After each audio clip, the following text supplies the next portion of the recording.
Agora, meus amigos, meus irmãos, vamos entrar em mais um ponto da 15ª chave.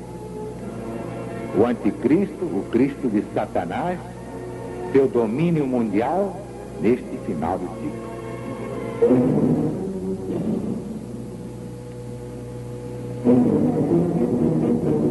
Evangelho de Jesus, segundo São João, capítulo 1, versículo 14.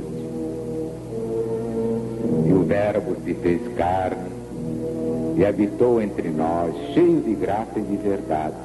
E vimos a sua glória, glória como do unigênito do Pai, que é Jesus.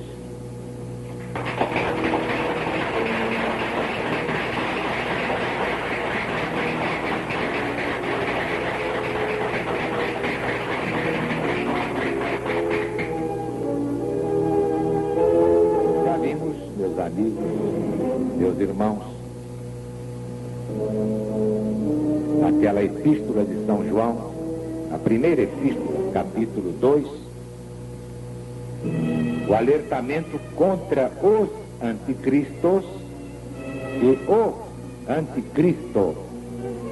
E também vimos na primeira epístola de São João, capítulo 4, o alertamento contra o espírito do anticristo. Está aí diante dos nossos olhos, pelo Brasil e por toda a humanidade. O evangelista profeta fala do anticristo no idioma grego anticristos e de muitos anticristos, definindo todos os inimigos do Cristo, incluindo aí os falsos cristos, em grego pseudocristoi. Portanto, o anticristo aí aparece distinto de muitos anticristos e do espírito do anticristo, que é a marca de todos eles. Vocês não identificam facilmente neste mundo o espírito do anticristo? Qualquer indivíduo que vive para o mal já está com a marca do anticristo. Então, está padecendo desta doença, o espírito do anticristo. Mas aqui na Escritura, caracterizadamente, o sinal inconfundível é a rejeição do Messias prometido desde Moisés no Deuteronômio.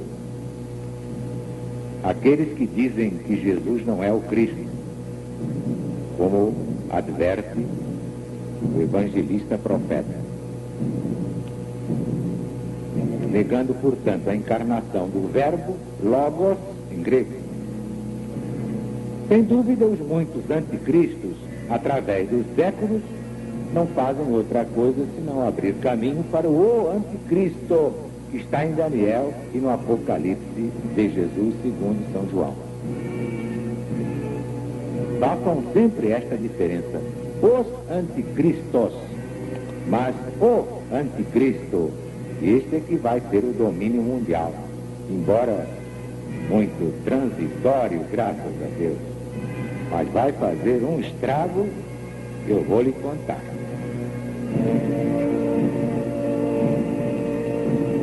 Mas é o que nós vamos ver, comprovando que o testemunho de Jesus é o espírito de profecia.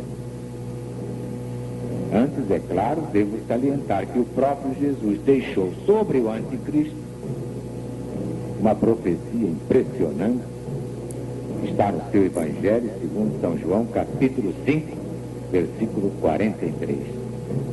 Eu vim a este mundo em nome de meu Pai, e vós não me recebeis, mas um outro virá em seu próprio nome, e vós o recebereis. Parece incrível, mas isso está acontecendo. A pregação do Cristo irrita os que querem viver no mal, mas a pregação do anticristo eles recebem com imenso prazer. É o que eles querem.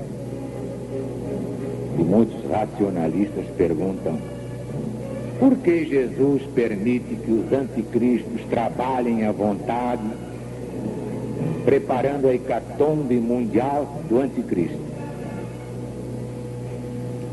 Pela mesma razão que permitiu a Judas Iscariotes fazer o que tinha de fazer. Tudo é consequência do karma terrível da humanidade. Tão terrível a ponto de merecer a presença de Satanás até ao fim do ciclo. E é Satanás quem comanda os anticristos, aproximando o anticristo para a sua devastação final. Mas não é Satanás como vocês imaginam, essa figura sinistra. Cada um desenha como quer. Satanás é a soma de todas as crueldades humanas.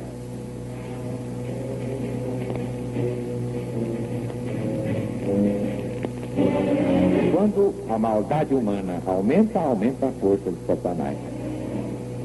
Quando diminui a maldade humana, a força de Satanás diminui. No dia em que não houver maldade no mundo, Satanás estará morto e enterrado para todo sempre. Vocês são capazes de compreender o que eu estou ensinando pela primeira vez na história do mundo?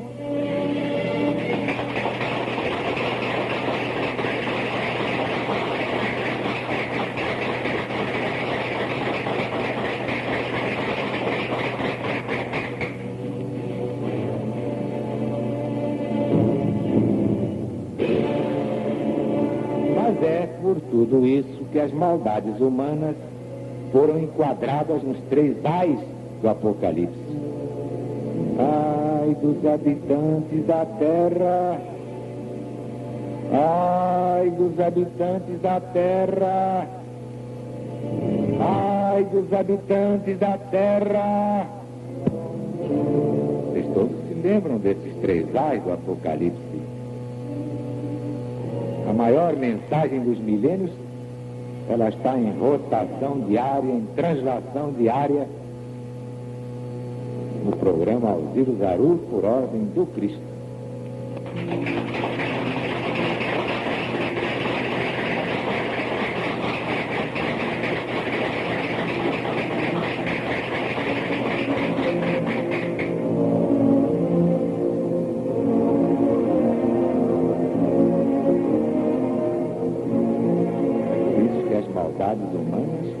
Enquadradas nos 3 ais da revelação de Deus a Jesus, que a transmitiu a João.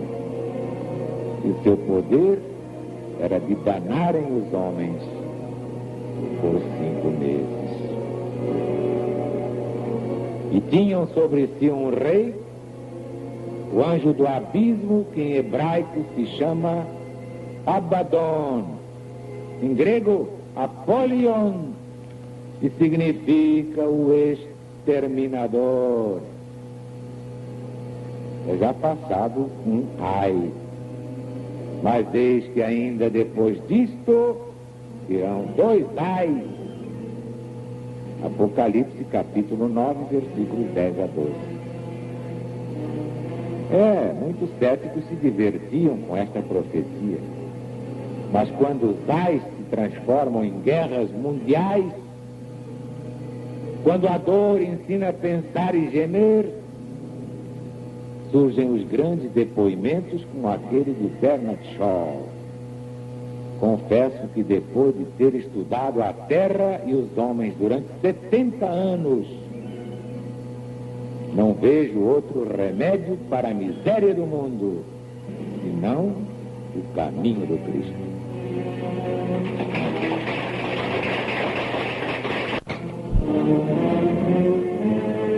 Também muitos me criticam, dizendo que eu estou apavorando o povo brasileiro com estas previsões apocalípticas. Mas eu respondo aos criticoides com um provérbio oriental.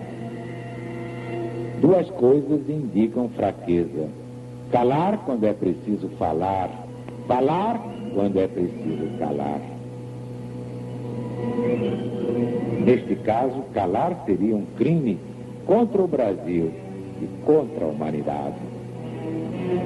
Temos de alertar o Brasil e o mundo para os fatos assinalados nas profecias de Deus.